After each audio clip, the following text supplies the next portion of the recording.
రండి, ప్రభు బలలో ప్రవేశించే మునుపు దేవుని యొక్క వాక్యంలో నుండి కొన్ని మాట జ్ఞాపకం చేసుకుంటూ వద్దాం. ప్రభు యొక్క బలలోకి మనం ప్రవేశించే మునుపు, సరి చేసుకుని ప్రభు బలలో పాల్గొనక మునుపు మన జీవితాలు మనం పరీక్షించుకున్న వారిమై ప్రభు యొక్క సన్నిధిలో కొన్ని లేఖన భాగాన్ని జ్ఞాపకం చేసుకుంటూ వద్దాం. ప్రకటన గ్రంథము, ప్రభు యొక్క బలలో పాల్గొనక మునుపు కొన్ని లేఖన భాగాన్ని జ్ఞాపకం చేసుకుంటూ వద్దాం. ప్రకటన గ్రంథము మొదటి అధ్యాయము 11వ వచనం. ప్రకటన గ్రంథము మొదటి అధ్యాయము 11వ వచనం. ప్రకటన గ్రంథము మొదటి అధ్యాయము 11వ వచనం. అందరం కలిసి చదువుకుందాం. 10-11 వచనాలు కలిసి ఉండి. ప్రభు దినమందు ఆత్మావశ్యమే ఉండగా బోరధ్వని వంటి గొప్ప స్వరము నీవు చూచుచున్నది పుస్తకంలో రాసి Ephesus, Smyrna, Pergamum, Thyatira, Sardis, Philadelphia, Laodicea అను 7 సంఘములు పంపమని చెప్పిన వెనక వింటిని.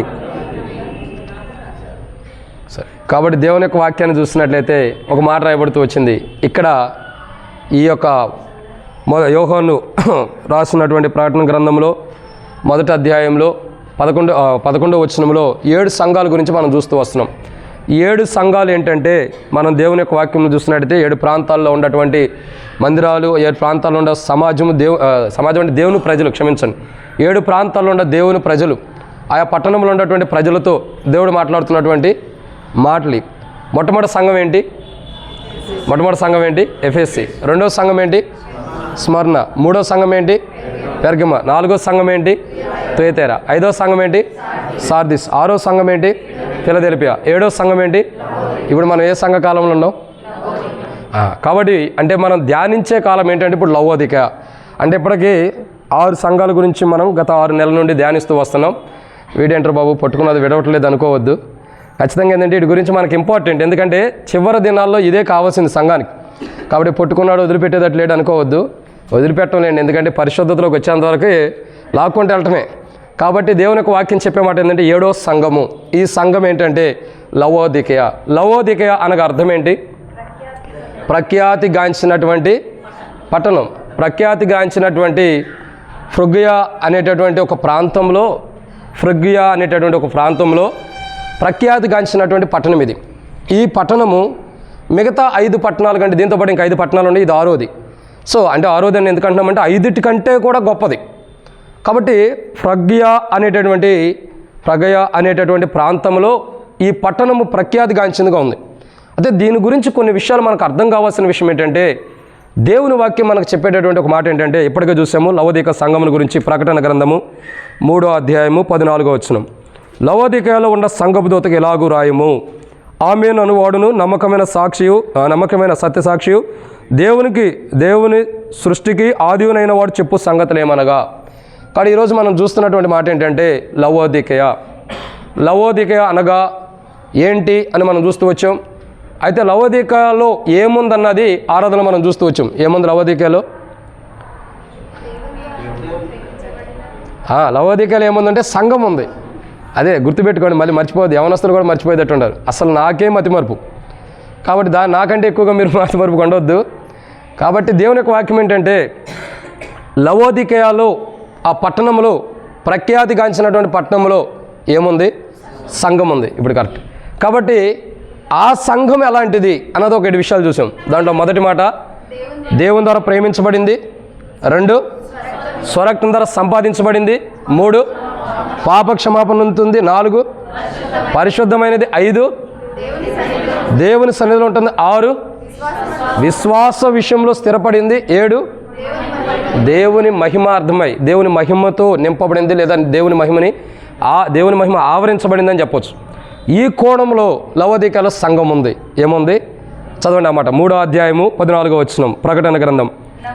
లవోదికయలో ఉన్న సంఘపు దూతకి ఎలాగు రాయము. కాబట్టి లవోదికయలో ఉన్న సంఘం ఎలాంటిది అన్నది 7 విషయాలు మనం ఇప్పుడు చూస్తూ వచ్చాం. అయితే లవోదికయలో ఉన్న సంఘమే 7 విషయాలు చూసాం. అది ఎలాంటిది అన్నది, ఏ కోణంలో అన్నది లవోదికయలో ఉందన్నది మనం చూస్తూ వచ్చాం. అయితే లవోదికయలో ఉన్న సంఘము, ఆ ప్రాంతంలో ఉన్నటువంటి సంఘము అంటే ఆ ప్రాంతంలో ఉన్నటువంటి ప్రజలు, వాళ్ళు ఎక్కడుండారు? ఒక గొప్పదైన పట్టణంలో ప్రఖ్యాతిగాంచినటువంటి ఒక పట్టణంలో ఉంటూ వచ్చారు. కాబట్టి వారి స్థితిగతులు మనం అర్థం చేసుకున్నట్టయితే వారి గురించి పౌలు ఒక మాట అంటాడు. పౌలు ఏమంటాడంటే, ప్రఖ్యాతిగాంచినటువంటి ప్రజలు, ఆ ప్రజల్లో నుంచి దేవుడు సమాజం నుంచి ఏర్పరచుకున్నటువంటి పరిశుద్ధులు, పరిశుద్ధపరచబడి సంఘంగా చేర్చబడిన ప్రజల గురించి ఇప్పుడు మనం చూసాం కదా. 7 కోణాల్లో ఏముంది అక్కడ? సంఘం ఉంది. 7 అంతల అనుభవంలో లవోదికలో సంఘం ఉంది. ఈ లవోదికలో ఉన్న సంఘమును గురించి పౌలు దాన్ని దర్శించకపోయినా, పౌలు దాని దగ్గరికి వెళ్ళకపోయినా, బహుశా పౌలు పరిశుద్ధాత్మ ద్వారా ప్రేరేపించబడి, లేదా దేవుడు తనకు బయలుపరిచిన కోణాన్ని బట్టి కానీ, లేదా తోటి సహోదరులు కానీ, తోటి విశ్వాసులు కానీ, లేదంటే తనతో పాటు సహపాఠి వారు తనకు తెలియపరిచిన విధానాన్ని బట్టి కానీ, లవోదికలో ఉన్న సంఘానికి పౌలు ఏం చేస్తాడంటే ఒక పత్రిక రాస్తున్న అనుభవాన్ని కనపడుతుంది. అంటే వ్రాతపూర్వకం కూడా రాస్తాడు, వేరే వాళ్ళకి రాసి కూడా చెప్తాడు, మీరు వెళ్ళి అక్కడ చదివించుకోండి, లవోదికలో ఉన్న పత్రిక కూడా మీరు చదవండి. ఇవన్నీ కొలస్సీలకు రాసిన పత్రిక 4వ అధ్యాయం 16వ వచనంలో మనం చూస్తూ వస్తాం. అయితే లవోదిక సంఘం ఎలాంటిది అన్నది, లవోదికలో ఏముంది? సంఘం ఉంది. ఆ సంఘం ఎలాంటిది అన్నది ఒక 7 విషయాలు చూసాం. ప్రేమించబడుతుంది, సురక్షితంగా సంపాదించబడుతుంది, పరిశుద్ధమైనది, ఇంకా దేవుని చేత దేవుని యొక్క క్షమాపణ నొందింది, ఇంకా దేవుని కృపచేత నింపబడుతున్న అనుభవం, దేవుని మహిమతో ఆవరించబడి ఉంది. ఇట్లా 7 విషయాలు మనం చూస్తూ వచ్చాం. అయితే ఇటువంటి సంఘానికి, ఇటువంటి స్థితిలో ఉన్న లవోదికయ సంఘమునకు, లవోదికలో ఉన్న సంఘస్థులకు పౌలు ఒక పత్రిక రాస్తాడు. పౌలు ఒక మాట చెబుతాడు, క్షమించండి, ఒక మాట రాస్తూ అంటాడు. ఏమంటాడు లవోదికల గురించి అంటే, అపోస్తలుడైన పౌలు కొలస్సీలకు రాసినటువంటి పత్రిక, అపోస్తలుడైన పౌలు కొలస్సీలకు రాసినటువంటి పత్రిక, అపోస్తలుడైన పౌలు కొలస్సీలకు రాసినటువంటి పత్రిక 2వ అధ్యాయం, అపోస్తలుడైన పౌలు కొలస్సీలకు రాసినటువంటి పత్రిక 2వ అధ్యాయము 2వ వచనం, మొదటి 2 వచనం చదువుదాం. లేకుంటే అపోస్తలుడైన పౌలు కొలస్సీలకు రాసినటువంటి పత్రిక 2వ అధ్యాయం మొదటి 2 వచనాలు. మీ కొరకును లవోదికయ వారి కొరకును శరీరరీతిగా నా ముఖం చూడని వారందరి కొరకును నేను ఎంతగా పోరాడుచున్నానో మీరు తెలుసుకొనగోరుచున్నాను. వారు ప్రేమయందు అతుకబడి సంపూర్ణ గ్రహింపు యొక్క సకల ఐశ్వర్యం కలిగిన వారై దేవుని మర్మముయున్న క్రీస్తును స్పష్టంగా తెలుసుకున్న వారై తమ హృదయంలో ఆదరణ పొందవలనని వారందరి కొరకు పోరాడుచున్నాను. ఏమన్నా అర్థమైందక్క? అర్థం కాకపోతే మళ్ళీ అందరం చదువుదాం. అపోస్తలుడైన పౌలు కొలస్సీలు రాసిన 2వ పత్రిక మొదటి 2 వచనాలు. ఎందుకంటే సహోదరి చదువుతాను ఉంది, ఇంకా మనం బైబిల్ తిరగేస్తూనే ఉన్నాం కాబట్టి మళ్ళీ చదువుదాం. అపోస్తలుడైన పౌలు పేజ్ నెంబర్ కూడా చదువుతా, 183 కొత్త నిబంధన. అపోస్తలుడైన పౌలు కొలస్సీలకు రాసినటువంటి పత్రిక 2వ అధ్యాయము మొదటి 2 వచనాలు. అందరం కలిసి. మీ కొరకును లవోదిక వారి కొరకును శరీరరీతిగా నా ముఖమును చూడని వారందరి కొరకు నేను ఎంతగానో పోరాడుచున్నాను మీరు తెలుసుకొని కోరుచున్నాడు. వారు ప్రేమయందు అతకబడి సంపూర్ణ గ్రహింపు యొక్క సౌఖ్యుల ఐశ్వర్యమును కలిగిన వారై దేవుని మర్మమై ఉన్న క్రీస్తును స్పష్టంగా తెలుసుకున్న వారే తమ హృదయంలో ఆదరణ పొందవాలని వారందరి కొరకు పోరాడుచున్నారు. మంచిది. కాబట్టి మనం చదవటానికి పోరాడుతున్నాం. పౌలు పోరాడేది వేరే, కానీ మనం చదవటానికే పోరాడుతున్నాం. చాలా కష్టంగా చదువుతున్నాం. అందరితో పాటు కొంతమంది ఏం చేస్తారంటే నోరు ఆడేస్తూ ఉంటాడు, నోరు ఆడేస్తూ ఉంటాం, గబగబ ఏదో పైకి మాట్లాడినట్టుకుంటాం. ఎందుకంటే అందరూ చదువుతున్నారు అన్నట్టు, పక్కనోడు చదువుతున్నారు అనుకోవాలి కదా, కానీ కరెక్ట్గా చదవట్లా. సరే, ఇప్పుడు చదివే సెక్షన్ కాదు, ఇప్పటికే టైము ఈరోజు ఆరాధనకు కూడా టైం అయిపోయింది కాబట్టి ఇప్పుడే 12:30 అయిపోయింది, 12:36 అయింది. కాబట్టి త్వరగా మరి దీన్ని ముగించుకోవడం ప్రయత్నం చేద్దాం. ఒక మాట చూసినట్లయితే దేవుని యొక్క గ్రంథంలో ఒక మాట రాయబడుతూ వచ్చింది. కొలస్సీలకు రాసిన పత్రికలు ఏమని రాయబడుతూ వచ్చింది? పౌలు ఒక మాట అంటాడు, లవోదికయలో ఉన్న సంఘమును గురించి. పౌలు ఏమంటాడంటే 2వ వచనం చివరిలో రాయబడుతూ వచ్చింది, వారందరి కొరకు పోరాడుచున్నాను. ఎవరందరి కొరకు పోరాడుతున్నాడు పౌలు? లవోదికయలో ఉన్న సంఘస్థుల కొరకు. లవోదికయలో ఉన్న సంఘస్థుల కొరకు పౌలు ఏం చేస్తున్నాడు? పోరాడుతున్నాడు. మీరు అర్థం చేసుకోండి, అసలు లవోదికయలో ఉన్న సంఘం కొరకు పౌలు పోరాడుతున్నాడంటే ఆ సంఘం ఏ స్థితిలో ఉంది? 7 అంతల అనుభవం ఉంది. కానీ 7 అంతల అనుభవం ఉందా? దేవుని ద్వారా ప్రేమించబడుతుంది, స్వరక్తం ద్వారా సంపాదించబడుతుంది, మహిమతో నింపబడుతుంది, ఇంకా దేవుని యొక్క తేజస్తో నింపబడుతుంది, అనేక కోణాలు ఉన్నాయి. ఇటువంటి స్థితిలో ఉన్న సంఘం కొరకు పౌలు ఎందుకు పోరాడాలని ఇష్టపడుతున్నాడు? లేదా పౌలు ఎందుకు పోరాడుతున్నాడు? లవోదికయలో ఉన్న సంఘము 7 అంతల ఘనమైన ఆశీర్వాదాలతో నింపబడి ఉంది. 7 అంత ఘనమైన ఆశీర్వాదాలతో నింపబడిన లవోదిక సంఘము కొరకు అపోస్తలుడైన పౌలు ఎందుకు పోరాడుచున్నానని చెప్తున్నాడు. అర్థమవుతుందండి? ఘనమైనదే, 7 అంతల అనుభవం కలిగింది, 7 అంతల ఆశీర్వాదాలు పొందింది, 7 అంతల దీవెనలు పొందింది. ఇటువంటి సంఘముల గురించి పౌలు అంటాడు కొలస్సీలకు రాసిన పత్రిక 2వ అధ్యాయము 2వ వచనం అంటాడు, నేను పోరాడుచున్నాను వారందరి గురించి, వారందరి కొరకు పోరాడుచున్నాను అంటున్నాడు. ఎవరందరి కొరకు పోరాడుచున్నాడు? లవోదికయలో ఉన్న సంఘస్థులు అందరి కొరకు పోరాడుచున్నాడు.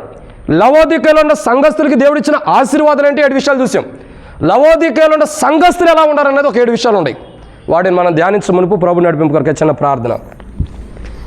మమ్మల్ని మిక్కిలిగా ఎక్కువగా ప్రేమించిన ప్రియ పరలోకపు తండ్రి, పరిశుద్ధుడైన దేవ, ప్రభు అయిన యేసుక్రీస్తు ప్రభువారి యొక్క పరిశుద్ధమైన నామాన్ని బట్టి మీకు వందనాలు.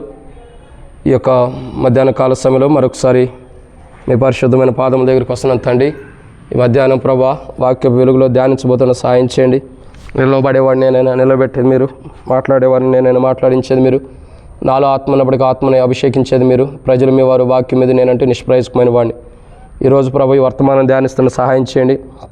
వర్తమానం ధ్యానిస్తాను కూడా అర్హత లేని వాడిని క్షమించండి దేవా. ఆనాడు లవోదికలో ఉండే విశ్వాసులే ఎట్టి రీతిలో ఆశీర్వాదాలు పొందారు, అట్టి ఆశీర్వాదాలు నాకు ఉన్నప్పటికీ లవోదికలో ఉన్న విశ్వాసులు ఎలా జీవిస్తున్నారో అలాంటి జీవితం నాలో ఉందని ఒప్పుకుంటున్నా తండ్రి. నీ సన్నిధిలో నిలబట్టాను కూడా అర్హత లేని వాడిని ఒప్పుకుంటున్నా. అయోగ్యమైన దాసుని ఒప్పుకుంటున్నా, నిష్ప్రయోజకమైన దాసుని ఒప్పుకుంటున్నా, బలహీనమైన దాసుని ఒప్పుకుంటున్నా, వ్యర్థుడిని ఒప్పుకుంటున్నా తండ్రి. నీ సన్నిధిలోకి వచ్చి మొరపెడుతుండగా మా ప్రభావ మా తండ్రి మీరే నన్ను జ్ఞాపకం చేసుకోండి. దేహ బలహీనతలు కలిగిన వాడిని అయినప్పటికీ గారు ప్రభావ దేహ బలహీనత ఉన్నప్పుడు మీరే బలపరచగలిగిన వాడు కాబట్టి నా దేహ బలహీనంగా ఉంది కాబట్టి మీరే బలపరిచి మీ పునరుద్ధాన శక్తి ధర వాడుకోనండి. మాకు కావాల్సినటువంటి మాటలు అనుగ్రహించండి. ఆత్మ కూడా బలహీనమైనదే, మీరు నింపితే తప్పగా బలపరచబడదు. కాబట్టి ప్రభా తెరవబడిన ఆకాశం మాకు అనుగ్రహించి ఆకాశం ఇప్పి తండ్రి పడజాలంతా విస్తారమని పరిశుద్ధాత్మను అభిషేకించండి. బలమైన నీ ఆత్మ ద్వారా నింపమని ప్రార్థన చేస్తున్నాం. మనుషుడు రొట్టె వల్ల కాదు కానీ దేవుని నోటి నుండి వచ్చి ప్రతి మాట వల్ల జీవిస్తాడన్నారు ప్రభా. ఈరోజు మేము ఆ మాట వల్ల జీవించిన వారిమై సరి చేసుకోవడానికి సాయం చేయండి. నాతో మాతో మీరు మాట్లాడండి. మీ గద్దింపు మీ హెచ్చరికలు మేము సరి చేసుకునే విధానం నీకు మహిమార్థమే ఉండేలాగా సహాయం చేయండి తండ్రి. లవోదికలో ఉండే సంఘం ఎంతో ఘనత వహించిన స్థితిలో ఉన్నప్పుడు కూడా దాని స్థితిగతులు దాంట్లో జీవించిన వారి స్థితి ఎలా ఉందో మేము చూసుకోబోతుండే సాయం చేయండి. అటు వారికి మాదిరికరంగా మేము ఉండేలాగా సహాయం చేయమని మరొకసారి ప్రభా పైన ఉన్న అభిషక్తుల కింద ఉన్న అభిషక్తులను ఒకసారి జ్ఞాపకం చేసుకోనండి. నీ పరలోకపు అభిషేకాన్ని మాకు కుమ్మరించండి. నీ ఆత్మ అభిషేకం మీరు మాకు దయచేయండి దేవా. మీ ఆత్మ అభిషేకంతో నా పైన కుమ్మరించమని ప్రార్థన చేస్తున్నాం. పైన ఉన్న అభిషక్తుల కింద ఉన్న అభిషక్తులపై నీ అభిషేకాన్ని కుమ్మరించి తెరవబడిన ఆకాశం మాకు అనుగ్రహించి ప్రభా ఆకాశం ఇవ్వబడాలంత విస్తారమైన నీ పరిశుద్ధాత్మ ద్వారా ప్రభా మరొకసారి నా పైన కుమ్మరించమని ప్రార్థన చేస్తున్నాం. ఆ తెరవబడిన ఆకాశం యొక్క అనుభూలోకి మమ్మల్ని తీసుకొచ్చి పరిశుద్ధాత్మ అభిషేకం మాకు దయచేయమని ఈ దినమున ప్రభు వర్తమానం ధ్యానిస్తున్నాం. మీ ఆత్మాభిషేకం దయచేయండి. మేము ఎవరం కూడా లవోదిక స్థితిగతులు హెచ్చరించుకుని సరి చేసుకుని మేము ఏ స్థితిలో ఉండి బలలో పాల్గొంటున్నామో సరి చేసుకోవడానికి సాయం చేయమని మీకే మహిమ ఘనత ప్రభావాలు అప్పగించుకుంటూ ముందున్న సమయంతో దీవించమని ఈ లవోదిక అనుభవంలో నుండి ప్రభావ మమ్మల్ని మీరు కాపాడే దేవుడి కాబట్టి మీరే మమ్మల్ని జ్ఞాపకం చేసుకోమని ప్రార్థిస్తాం. మీకు అప్పచెబుతూ వచ్చిన ప్రజలందరిని బట్టి స్తోత్రాలు. ఇంకా ఎవరైనా పొరపాటున ఆలస్యమై ఉంటే పనులను బట్టి ఆలస్యమవుతుంటే త్వరబెట్టి తీసుకురామని ప్రార్థన చేస్తున్నాం. ఇక్కడుండే మేము జాగ్రత్త కలిగి వినటానికి మనసు ప్రభావ మీ మీద కేంద్రీకృతమై మీ మీద మనసు పెట్టి వినటానికి ఏ ఆలోచన కలిగి ఉండకుండా సహాయం చేయండి. మా దృష్టి మా మనసును ఎల్లప్పుడూ ఇక్కడ చేరి ఉండటానికి కృపను అనుగ్రహించండి దేవా. సాతానుడు మా దృష్టిని మా ఆలోచన ఎత్తుకెళ్ళిపోకుండా మీరు కాపాడండి. అన్ని విషయాలు మీకు హస్తగతం చేసుకుంటూ ముందున్న సమయంతో దీవించమని మేము బలలో పాల్గొనేటప్పుడు మమ్మల్ని మేము పరీక్షించుకొని వారం బాయ్ మా ప్రభావ మమ్మల్ని మేము పరీక్షించుకుంటూ ముందరకు వెళ్తాను సాయం చేయమని మీకు అప్పచెబుతూ అలా పరీక్షించుకుని బలలో పాల్గొనే వారిగా సిద్ధపరచమని దేవా. ఈ వర్తమాన విషయంలో నేను నిమిత్తం మాత్రునే నా ప్రభా నా వల్ల కాదని ఒప్పుకుంటున్నా. నేను నిలబడేవాడిని అంతవరకే కానీ ప్రభా నేనేం చేయలేని వాడిని ఒప్పుకుంటున్నా. నిలబడేవాడిని నేను నిలబెట్టేది మీరు, మాట్లాడేవాడిని నేను మాట్లాడించేది మీరు, నాలో ఆత్మనప్పటికీ ఆత్మను అభిషేకించేది మీరు. ప్రజలు మీ వారు వాక్యం మీది నేనైతే నిష్ప్రయోజకమైన వాడిని. ఇక్కడ కూర్చున్న నీ ప్రజలకు వాక్యం అందిస్తానికి నా వల్ల కాదు. ఎందుకంటే నేను అజ్ఞానిని జ్ఞానం లేని వాడిని ఒప్పుకుంటున్నాను. వారికంటే నేను జ్ఞానవంతుని కాదు. కానీ ప్రభా వారికి కావాల్సిన జ్ఞానపూర్వకమైన వర్తమానం పరలోకుని నాకు అనుగ్రహించి మహిమ పొందమని నీ ఆత్మ అభిషేకం ధరను పలికించమని ప్రార్థిస్తూ మరొకసారి నీ ఆత్మ అభిషేకం తెరవబడిన ఆకాశం నా పైన కురిపించమని ఆకాశం ఇప్పి పడజలంత విస్తారమైన పరిశుద్ధాత్మ అభిషేకాన్ని కోరుకుంటూ మాకు కాదు యెహోవా మాకు కాదు నీ కృపాసత్తుని బట్టి నీ నామని మహిమ కలుగును గాక.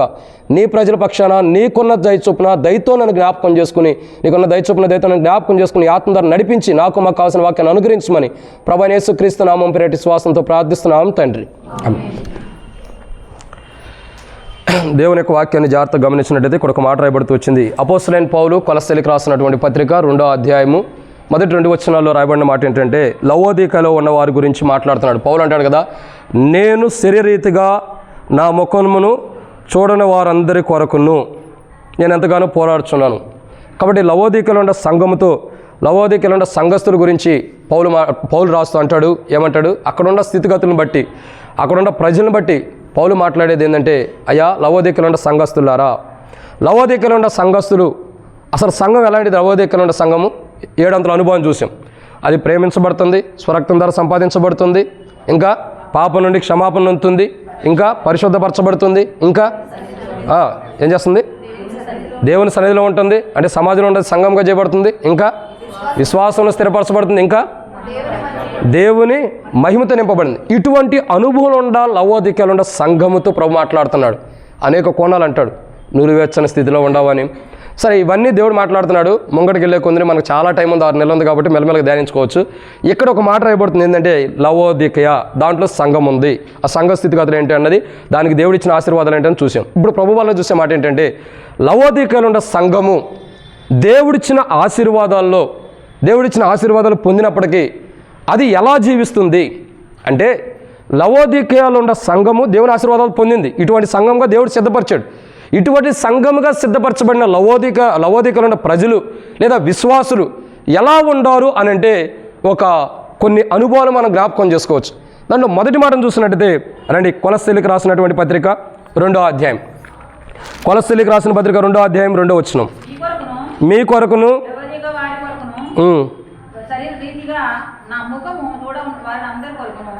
నేను ఎంతగా పోరాడుతున్నానో మీరు తెలుసుకొని కోరుచున్నాను. వారు ప్రేమయందు అతుకబడి సంపూర్ణ గ్రహింపు యొక్క సకల ఐశ్వర్యం దేవుని మర్మమై ఉన్న క్రీస్తును స్పష్టంగా తెలుసుకున్న వారై తమ హృదయములో ఆదరణ పొందవలనని వారందరి కొరకు పౌలేమంటాడు, పోరాడుచున్నాను. ఎవరి కొరకు పోరాడుచున్నాడు? లవోదికయలో ఉన్న సంఘం కొరకు. ఎటువంటి సంఘము? 7 అంతల అనుభవం చూసాం. ఆ 7 అంతల అనుభవంలో ఉన్న సంఘానికి ఇంకా చేయాల్సినవి ఏమైనా ఉంటాయా? నాకు తెలిసి పాప క్షమాపణ పొందింది, పరిశుద్ధపరచబడింది, దేవుని మహిమతో నింపబడింది, దేవుని ప్రేమను పొందింది, స్వరక్తం ద్వారా సంపాదించబడింది, పరిశుద్ధపరచబడింది. ఇటువంటి సంఘానికి ఇంకేమైనా చేయాల్సినవి ఏమైనా ఉంటాయా? ఏం అవసరంలా.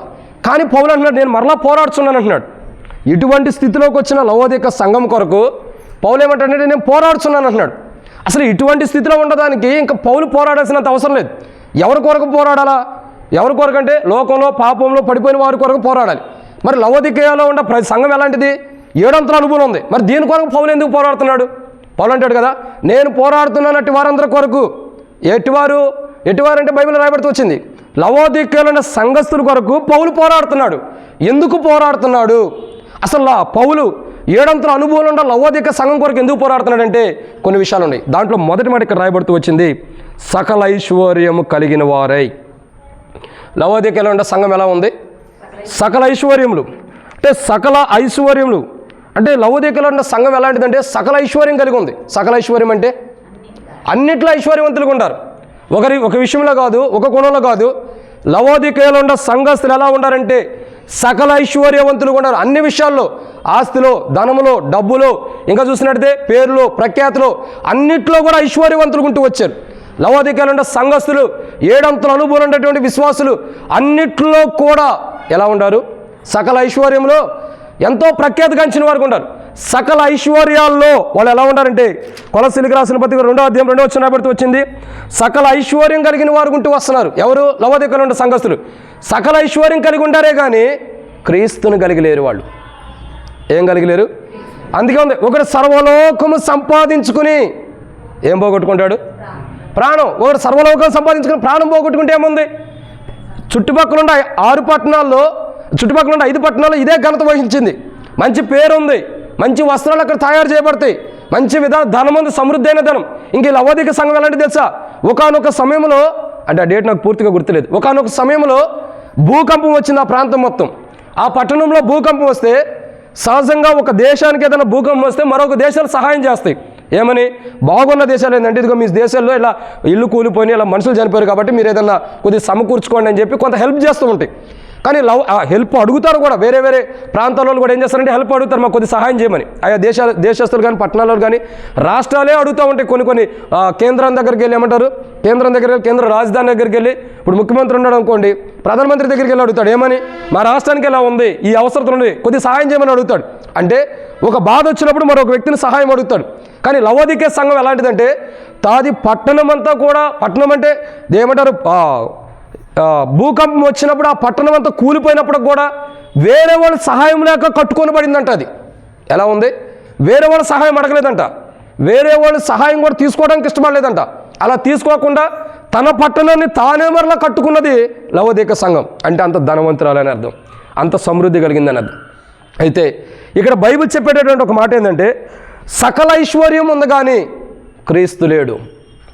క్రీస్తు ప్రేమిచ్చాడు, క్రీస్తు పరిశుద్ధత ఇచ్చాడు, క్రీస్తు రక్తం ద్వారా కడిగాడు, క్రీస్తు సమాజంలో నుండి సంఘంలో చేర్చాడు. క్రీస్తు ఇంకేం చేస్తూ వచ్చాడు? విశ్వాసంలో స్థిరపరుస్తూ వచ్చాడు. ఇట్లా 7 అంతల అనుభవంలోకి లవోదికలో ఉన్న సంఘస్థులను తీసుకొస్తే వాళ్ళు ఏ కోణంలో ఉన్నారో తెలుసా? ఇటువంటి 7 అంతల అనుభవంలోకి క్రీస్తు తన స్వరక్తం ఇచ్చి సిలువలో ఉండి లవోదికలో ఉన్న సంఘస్థుడు, లవోదికలో ఉన్న సమాజంలో ఉన్న ప్రజలు చూసి సంఘము చేసి 7 అంతల అనుభవం వాళ్ళకి ఇస్తే లవోదికలో ఉన్న విశ్వాసులు ఎలా ఉన్నారో తెలుసా? సకల ఐశ్వర్యంలో ఐశ్వర్యవంతులుగా ఉన్నారు కానీ క్రీస్తులో కాదు. ధనములో ఐశ్వర్యవంతులు, ఆస్తుల ఐశ్వర్యవంతులు, వస్త్రాల్లో ఐశ్వర్యవంతులు, ఇంకా పేర్ల ఐశ్వర్యవంతులు, ఇంకా ఘనతల ఐశ్వర్యవంతులు, అన్నిట్లో ఐశ్వర్యవంతులు ఉంటారు కానీ క్రీస్తు లేడు. క్రీస్తులు ఐశ్వర్యవంతులుగా లేరు. బయట అంతా ఐశ్వర్యవంతులుగా ఉంటారు. అందుకే బైబిల్ అంటుంది కదా, ఓర్నట్ల ఒకడు సర్వలోకము సంపాదించుకుని ప్రాణం పోగొట్టుకుంటే ప్రయోజనం ఉంది. అన్నిట్లో సకలం అన్నిట్లో కూడా ఐశ్వర్యవంతులుగా ఉంటారు, క్రీస్తులో ఐశ్వర్యవంతులుగా లేరు. అందరికీ చూపిన ప్రేమ దానికి చూపిస్తూ వచ్చాడు, అందరికీ పంచిన ప్రేమ దానికి పంచుతూ వచ్చాడు, అందరికీ కనపరిచిన స్వరక్తమే దానికి కూడా కనపరుస్తూ వచ్చాడు, అందరినీ పరిశుద్ధపరిచినట్టే లవోదికను కూడా పరిశుద్ధపరుస్తూ వచ్చాడు. ఇటువంటి అనుభవం తీసుకొచ్చినప్పటికీ లవోదికలో ఉన్న సంఘస్థులు ఎలా ఉండారంటే, అన్ని దేవుడు సమకూరిస్తే సమకూర్చిన దేవుళ్ళు ఐశ్వర్యవంతులుగా లేరు. మరి ఎక్కడ ఉండారు? క్రీస్తులో ఐశ్వర్యవంతులు లేదు. సకల ఆశీర్వాదముల్లో సకలములో అన్నిట్లో ఐశ్వర్యవంతులుగా ఉండారని క్రీస్తులో లేరు. అందుకే రాబడుతూ వచ్చింది, ఊరకనే రాయబడిన వాక్యం, ఒకడు సర్వలోకం సంపాదించుకుని ప్రాణం పోగొట్టుకుంటే ప్రయోజనం ఏందని ఎందుకు రాయబడుతూ వచ్చింది? క్రీస్తు అయితే అన్యాయం చేయట్లా. మొదట ఆయన ఇవన్నీ ఇవ్వకోకుండా వాళ్ళ గురించి మాట్లాడుతున్నాడా? పౌలు అలా మాట్లాడుతున్నాడా? లవోదికలో సంఘం ఉందంటే ఆల్రెడీ సంఘానికి అవన్నీ ఇచ్చినట్టే కదా. ఈ 7 అంతల అనుభవం కలిగిన సంఘం గురించి పౌలు మాట్లాడుతున్నాడు. చూడకోకుండానే తెలుసుకున్న విషయాల గురించి తెలుసుకున్న ఆలోచన నిమిత్తమై లవోదికలో ఉన్న విశ్వాసులతో మాట్లాడుతున్నారు. కళ్ళారా చూడక మునిపే ఎఫెసుని చూడొచ్చు, ఫిలిప్పీని చూడొచ్చు, కొరింథీయులను చూడొచ్చు, ఇంకా చూసినట్టే ఇంకా తిమోతికి రాసినటువంటి అనేక కోణాల పత్రికలు చూడొచ్చు. ఇవన్నీ ఆయన దర్శించి చూసిన అనుభవం ఉందా? లవోదిక యొక్క జీవితంలో పౌలు చూడకపోయిన పౌలు ఏం చేస్తున్నాడు? పౌలు ఏం చేస్తున్నాడంటే లవోదికలో సంఘాన్ని చూడబడిన దాని స్థితిగతులు, పరిశుద్ధాత్మ ప్రేరేపణ కానీ, తోటి విశ్వాసులు అక్కడ జీవిస్తున్న వారు చెప్పిన అనుభవాలు బట్టి కానీ అక్కడున్న సంఘస్థులకు ఒక లెటర్ రాస్తున్నాడు, లేదా పత్రిక రాయొచ్చు, లేదా పోరాడుతున్నాడు. ఏమని? మీకు దేవుడు ఇన్నిచ్చినా క్రీస్తు ఐశ్వర్యం, క్రీస్తు మీలో లేడు. అన్నీ సంపాదించుకున్నారు, సకల ఐశ్వర్యం ఉంది కానీ క్రీస్తు లేడు మీకు. సకల ఐశ్వర్యం కంటే కూడా గొప్పదేంటి? క్రీస్తే. నేను ఎప్పుడో ఒక మాట చెప్పి వచ్చాను కొత్తలో, మీరు గ్రహించారో లేదో. ఏంటి ఆ మాట అంటే, ఒక సండే స్కూల్ పిల్లవాడు ఒక టీచర్ అడుగుతూ వచ్చిందంట. ఒక టీచర్ గారు ఏమని అడుగుతూ వచ్చిందంటే, సండే స్కూల్ పిల్లల్ని మీరు రేపు అడగొద్దక్క చెప్తున్నా మీకు. ఏమని అడుగుతూ వచ్చిందంటే, స్టూడెంట్స్ అందరినీ కూర్చోబెట్టింది, ఒక మాట అడుగుతుందంట. అరే అందరూ పరలోకానికి వెళ్తారా అందంట. వెళ్తాం అక్క, వెళ్తామంటే అందరం పరలోకానికి వెళ్తాం అన్నారు. సరే పరలోకానికి వెళ్తారు కదా, ఎందుకు వెళ్తున్నారు? ప్రభు దగ్గరికి వెళ్తున్నాం అన్నారు. సరే నేను ఒక మాట అడుగుతా, ఏంటంటే యేసుక్రీస్తు ప్రభు వారిని ఒక పక్కన పెడతాం, మరో పక్కన నీకు ఒక మంచి టీవీ పెడతా, ఒక మంచి ఫోన్ ఇస్తా, ఒక మంచిగా నువ్వు ఆడుకోవడానికి ప్లే గ్రౌండ్స్ కావాల్సిన అన్ని బొమ్మలన్నీ కొని పెడతా. ఇవి తీసుకుంటావా ప్రభు కావాలా నీకంటే? అందరూ ఏమన్నారు? టీచర్ నాకు మా ఇంట్లో మా డాడీ సెల్ ఫోన్ ఇవ్వట్లేదు, సెల్ కావాలంటున్నారు. మా డాడీ పార్క్ తీసుకెళ్తలేదు, కాబట్టి ప్లే గ్రౌండ్ సంబంధించినవి మాకు ఏదైనా ఆడుకోవడానికి కావాలి. మరొకటి అడుగుతున్నారు. ఒక చిన్నవాడు మిగిలిపోయాడు, వాడిని అడుగుతుంది, నువ్వు కూడా ఏదో చెప్పరా అంది. ఆ సండే స్కూల్ టీచర్కి ఏంటంటే దుఃఖం వస్తుంది, బాధ వస్తుంది, ఏడుపు వస్తుంది కానీ ఏడవట్లా, ఎందుకంటే అలాంటి మనోదుఃఖంతో ఉంది.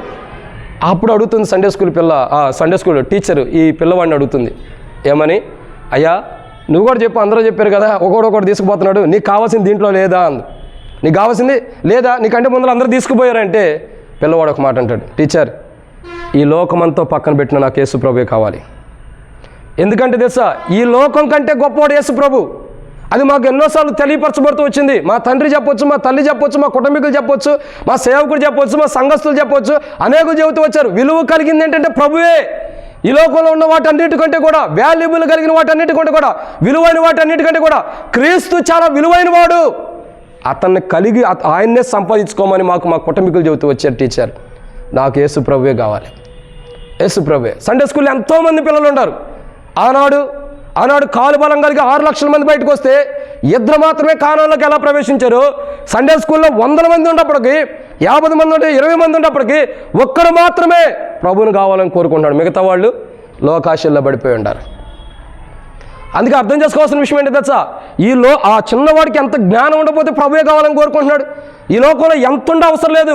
చిన్నపిల్లలకి ఇప్పుడు ఫోన్ అవసరం లేదా? టీవీ అవసరం లేదా? చిన్నపిల్లలకి ఆడుకోవడానికి బొమ్మలు అవసరం లేదా? అన్నీ అవసరమే. వీటి కొరకు అవసరమైతే మందిని కూడా మానేసే వాళ్ళు ఉంటారు. కానీ ఇలాంటి స్థితిలో ఆ చిన్నపిల్లవాడి జ్ఞానం చూడండి. వీటన్నిటికంటే నా ప్రభువే కావాలని కోరుకుంటున్నాడు. సకల ఐశ్వర్యం కంటే కూడా ప్రభువే గొప్పవాడని ఎంచాడు. కానీ ఆ చిన్నవాడికి ఉన్న జ్ఞానం లవోదికీయలో ఉండే విశ్వాసులకు లేదు. ఆ చిన్న పిల్లవాడికి ఉన్న జ్ఞానం, ఆ చిన్నవాడికే ఒక సండే స్కూల్ పిల్లవాడికి ఉన్న జ్ఞానము లవోదికీయలో ఉండే విశ్వాసులకు లేదు. ఎందుకు తెలుసా? ఎందుకంటే వాళ్ళ చరిత్ర చూడగా వాళ్ళు సకలములో ఐశ్వర్యవంతులుగా అయ్యారు, కానీ క్రీస్తులో కాలేదు. అన్నీ దేవుడిచ్చాడు. పక్షపాతికం చూపించలా. ఎఫెసీకి చూపించినట్టు, స్మరణకు చూపించినట్టు, పెర్గమాకు చూపించినట్టు, తుయతైరకు చూపించినట్టు, సార్దీసు చూపించినట్టు, ఫిలదెల్ఫియాకు చూపించినట్టు దీన్ని చూపించుకోకుండా ఉండాల. వాళ్ళకి ఎలాంటిది ఏవైతే కనపరిచాడో అన్నీ దీన్ని కూడా కనపరుస్తూ వచ్చాడు. కానీ ఏం జరుగుతూ వచ్చింది? వీటన్నిటిని వ్యర్థపరుచుకుని సకల ఆశీర్వాదాలు ఐశ్వర్యవంతులుగా అయింది, కానీ క్రీస్తులో కాకపోవడం ద్వారా దానికి భయంకరమైన తీర్పు. మీరు చూడండి, మిగతా 6 సంఘాల కంటే లవోదికీయ సంఘం చాలా కష్టమైన పరిస్థితిలో ఉంటుంది. ఇదే ఆ సంఘకాలం అని కూడా చెప్పవచ్చు. ఇదే ఆ సంఘకాలం. మనం ఆల్రెడీ ఎఫెసీ, స్మరణ, పెర్గమ, తుయతైర, సార్దీస్, ఫిలదెల్ఫియా ఈ 6 అంతల అనుభవం నుండి మనం వచ్చేసాం. ఆల్రెడీ అయిపోయింది 6 అంతల అనుభవం. ఇది సంఘకాలం. ప్రపంచం మొత్తం 7వ సంఘకాలంలో ఉంది. ఏంటి 7వ సంఘకాలం అంటే? ఇంకా తర్వాత వారాలు మనం ధ్యానించవచ్చు. నులివెచ్చని స్థితి, ధనము గురించి, ఐశ్వర్యం గురించి మీరు ఇంటికి వెళ్ళిన తర్వాత క్లియర్గా చదవండి. మీకు అర్థం కావాలంటే ఇంటికాడి నుంచి ఆదివారం వచ్చేటప్పుడు మరి ప్రకటన గ్రంథం 3వ అధ్యాయం 14 వచ్చిన కాడి నుంచి చదివితే మీకు బాగా అర్థమవుతుంది చెప్పే వర్తమానం. లవోదిక సంఘం, దాని స్థితిగతులు అది ఎలాంటిదంటే అన్నిట్లో సకల ఐశ్వర్యంలో సమృద్ధిగా ఉంది, కానీ క్రీస్తులో లేదు. క్రీస్తు విషయంలో సమృద్ధిగా లేదు, లేదా సమృద్ధిగా క్రీస్తుని సంపాదించుకోలేకపోయింది. క్రీస్తు అయితే తన ప్రేమను పంచడం అయితే మాటల, క్రీస్తు అయితే తన పరిశుద్ధతను ఇవ్వటం అయితే మాటల, క్రీస్తు అయితే తన రక్తం ద్వారా కడగటం అయితే మాటల, క్రీస్తు అయితే తన మహిమను కనపరిచే విషయంలో మాటల. కానీ అది మోటికే లవోదిక సంఘం మాత్రమే ఏమై ఉంది? లవోదిక సంఘము తన సకల ఐశ్వర్యంలో కూరుకుపోయింది, కానీ పంచుతున్న ప్రభుని గమనించలేకపోతూ వచ్చింది. ఏమైంది? సకల ఐశ్వర్యంలో కూరుకుపోయిందే కానీ ప్రభు పంచేటటువంటి వాటిని పొందలేకపోతుంది. చూస్తుంది కానీ దాన్ని రుచి చూసిన అనుభవం దాంట్లో లేదు. అందుకే రాయబడుతూ వచ్చింది, యెహోవాను రుచి చూచి ఎరుగుడైన బైబిల్లో రాయబడుతూ వచ్చింది. అది చూస్తుంది మాత్రమే, రుచి చూచిన అనుభవం దానికి లేదు. అది రుచి చూసింది దేంట్లో అంటే లవోదిక ఐశ్వర్యంలో, డబ్బులో, ఆస్తిలో, ఇంకా ధనములో, పేరులో, ప్రఖ్యాతులో, వస్త్రాల్లో, వీటిల్లో ఘనంగా చూసుకుందే కానీ క్రీస్తులో రుచి చూడలా. ఇది మొదటిది. లవోదిక యొక్క సంఘము స్థితిగతి ఏంటంటే మొట్టమొదటిగా ఎలాంటిది? లవోదిక క్రీస్తులో సకల ఐశ్వర్యవంతులుగా ఉంది, కానీ క్రీస్తులో సకల ఐశ్వర్యం పొందలేకపోతూ వచ్చింది. క్రీస్తులో ఐశ్వర్యవంతురాలుగా అయిపోతూ వచ్చింది. సకల ఐశ్వర్యం లోకంలో అన్నింటిలో ఐశ్వర్యవంతురాలుగా ఉంది, క్రీస్తులో ఐశ్వర్యవంతురాలుగా లేదు. ఈ 7 అంతల అనుభవం దేవుడు ఇచ్చినా కానీ. ఇది మొదటిది. రెండో విషయాన్ని చూద్దామండి. కొలస్సీలకు రాసిన పత్రిక 2వ అధ్యాయం 2వ వచనం. కొలస్సీలకు రాసిన పత్రిక 2వ అధ్యాయం 2వ వచనం.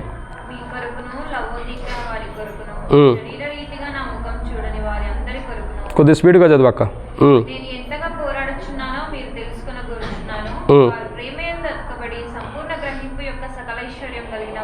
చాలక్క.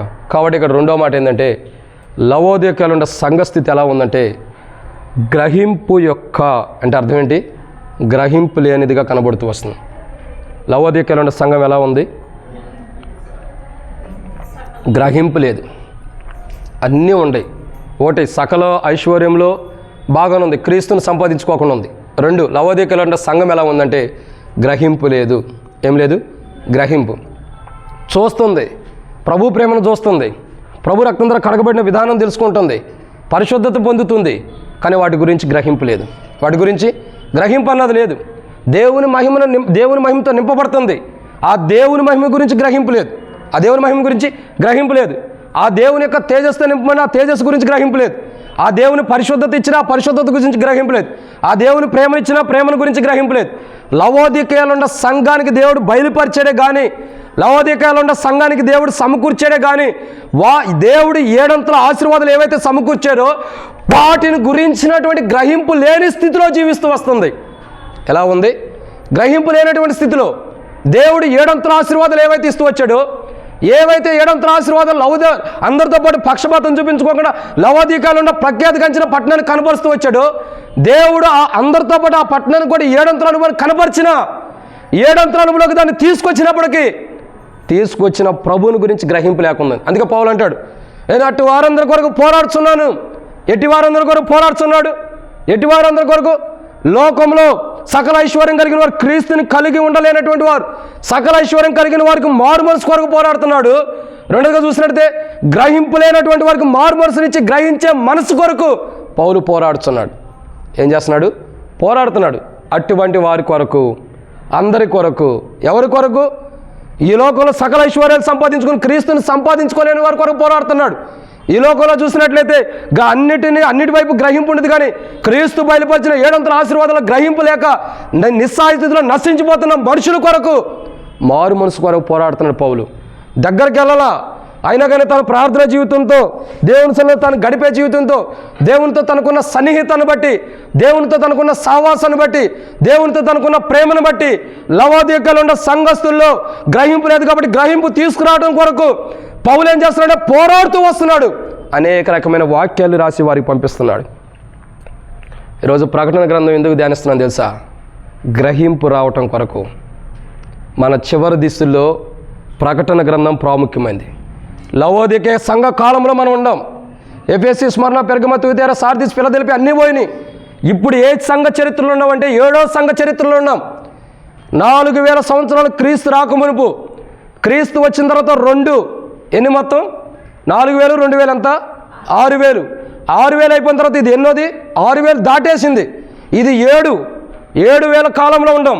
అంటే మనం అర్థం చేసుకోవాల్సిన విషయం ఏంటంటే ఈ 3000 కాలంలో ముగింపులోకి రాకమునిపే ఇది 7వ సంఘకాలపు చరిత్ర. ఈ సంఘకాలపు చరిత్రలో, 7వ సంఘకాలపు చరిత్రలో బహు భయంకరమైన పనులు జరిగే ఉండి ఈ 7వ సంఘకాలపు చరిత్రలోనే సంఘం ఎత్తబడిద్ది.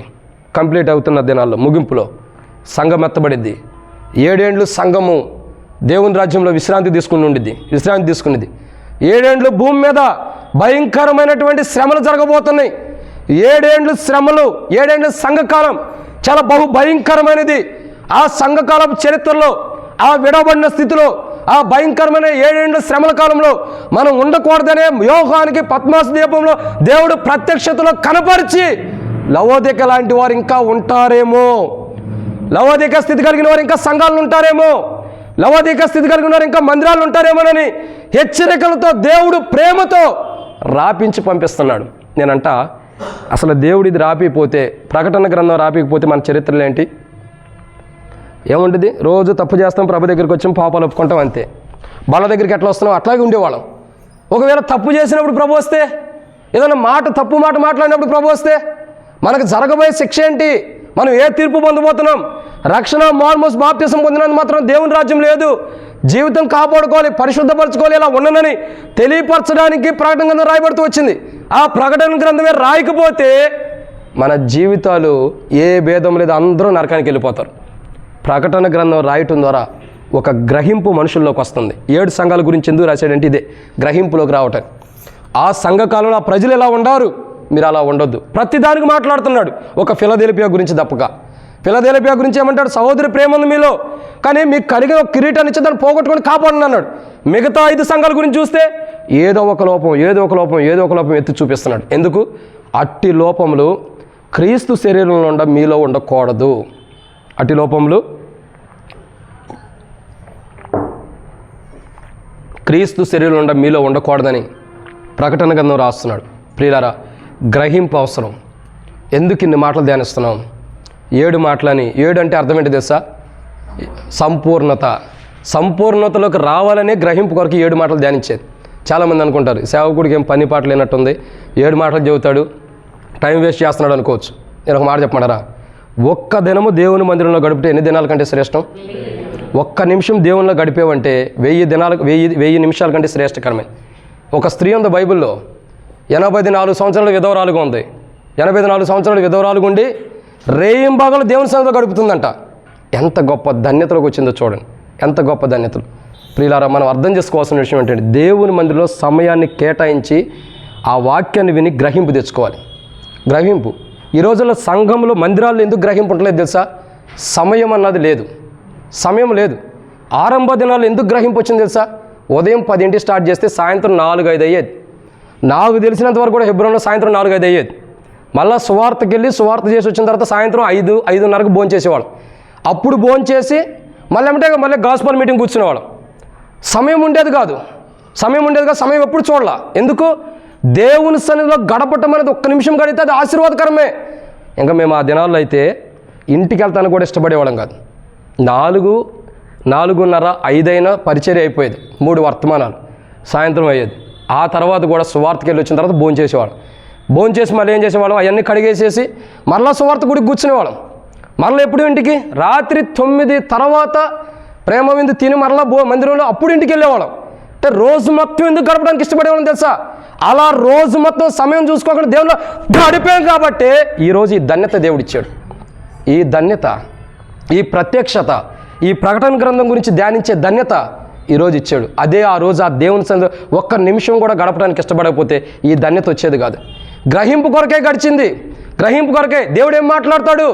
ఒక సమయం, ఒక్క నిమిషం నేను దేవుని మందిరంలో కూర్చోవడం ద్వారా ఇంక నాతో ఏం మాట్లాడతాడు, ఇంక నన్ను ఎలా దర్శిస్తాడు, ఇంక నాకేం నేర్పిస్తాడు, తన ప్రేమను ఎలా కనపరుస్తాడు ఎదురు చూస్తూ వచ్చాం కాబట్టి ఈ ధన్యతలోకి ప్రభు తీసుకొచ్చాడు. ఈ దినాల్లో విశ్వాసులకి అంత సమయం లేదు. వచ్చామా, తిన్నామా, సమయం చూసుకున్నాం, బల్లో పాల్గొన్నాం, వెళ్ళిపోయాం అన్నట్టే ఉంది. కానీ గ్రహింపు కొరకు కూర్చుని ఆలోచించి వాక్యాన్ని ధ్యానించి దాంట్లో ఉన్న మర్మాన్ని తెలుసుకునేంత సమయం లేదు. ఎందుకంటే ఫోన్లో వచ్చేసినాయి, యూట్యూబ్లో వచ్చేసినాయి. ఇప్పుడు కాకపోతే ఇంటికి వెళ్ళైనా సరే యూట్యూబ్లో పెడతారు కదా, వినొచ్చు అన్న ఆలోచన వచ్చేసింది మనుషుల్లో. అది కాదు. దేవుని సన్నిధిలో విన్నది వేరు, బయట ఉండి వినేది వేరు. ప్రియులారా, లవోదిక సంఘం ఎలాంటిదంటే గ్రహింపు లేదు. తన స్థితిగతులు ఎలా ఉండే? గ్రహింపు లేనటువంటి అనుభవం జీవిస్తుంది. ప్రభు చెప్పిన మాటల్లో ఒక్కటి గ్రహింపు లేదు. ఓ రకంగా చెప్పాలంటే వాక్య విషయంలో గ్రహింపు లేదు. లవోదిక సంఘానికి బోధించబడిన వాక్య విషయంలో గ్రహింపే లేదు. ఏం చెబుతున్నాడు, ఏ మాట బయలుపరచబడుతుంది, దాని గురించినటువంటి గ్రహింపు లేని స్థితిలో లవోదిక సంఘం ఉంది. దేవుని ప్రేమ పంచాడు, దాని గురించి గ్రహింపు లేదు. తన స్వరక్తం ధర కడిగాడు, ఆ గ్రహింపు లేదు. పరిశుద్ధతను పరిశుద్ధపరుస్తూ వచ్చాడు, ఆ గ్రహింపు లేదు. ఇంకా తన మహిమను కనపరుస్తూ వచ్చాడు, అసలు దేని గురించి గ్రహిస్తలా.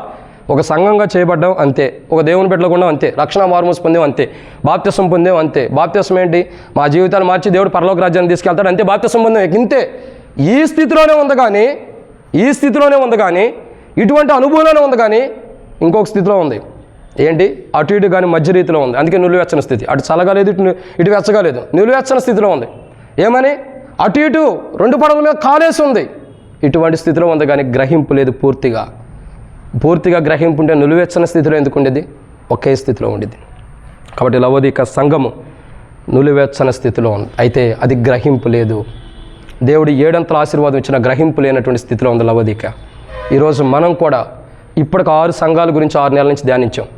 7వ సంఘంలో ఇది మొదటి ప్రాముఖ్యమైనటువంటి విధానంలో ధ్యానిస్తున్నాం. ఇప్పటికీ మనం ఈ ప్రకటన గ్రంథం గురించి, దేవుని వాక్యాల గురించి ఇంకా గ్రహింపులోకి రాకపోతే మనం కూడా లవోదికలాగా ఉండట్టే. మందిరానికి వచ్చి వెళ్ళిపోవద్దు. వెళ్తున్నాం అంటే కుదరదు. దాన్ని నవరం వేయాలా, దాన్ని నవరం వేస్తూ ఉండాలి. గ్రహింపు తెచ్చుకోవాలి ఇంటికి వెళ్ళి. అంతేగాని వచ్చాము, విన్నాము, వెళ్తే కాదు. వచ్చి విన్నాము, వెళ్ళిపోయేవాళ్ళు ఎలా ఉంటారు తెలుసా? మొదటి మాట ఏం చెప్పామంటే బుక్ చూస్తాం, లేదంటే అటు ఇటు ఆలోచన చేస్తాం. అది వచ్చి వెళ్ళిపోయినట్టు. గ్రహింపు కలిగిన వాళ్ళు, ఆలోచన కలిగిన వాళ్ళు ఎమ్మటే చెప్పడానికి ఇష్టపడతాం. కాబట్టి మొట్టమొదటిగా లవోదికలో ఉన్న సంఘం ఎలాంటిది? సకల ఐశ్వర్యంలో ఐశ్వర్యవంతురాలుగా ఉంది కానీ క్రీస్తులో కాదు. 2, లవోదికలో ఉన్న సంఘము గ్రహింపు లేదు. దానికి బోధిస్తున్న వాక్యం, దానికి చెప్పబడుతున్న వాక్యం, దానికి బయలుపరచబడుతున్న వాక్యం, లవోదిక సంఘానికి ఏదైతే దేవుడు బయలుపరుస్తున్నాడో దాని గురించి గ్రహింపు లేని విధానం ఉంది. ఈరోజు మనం కూడా దేవుని వాక్యం మనకు బోధించబడుతున్న ఆ వాక్యాన్ని గురించి గ్రహింపు లేక ఏదో కూర్చోవాలని మందిరంలో బలవంతంగా కూర్చుంటే నష్టపోయేది మనమే. గ్రహింపులోకి రావాలి. ఇది 2. 3వ విషయం చూద్దాం.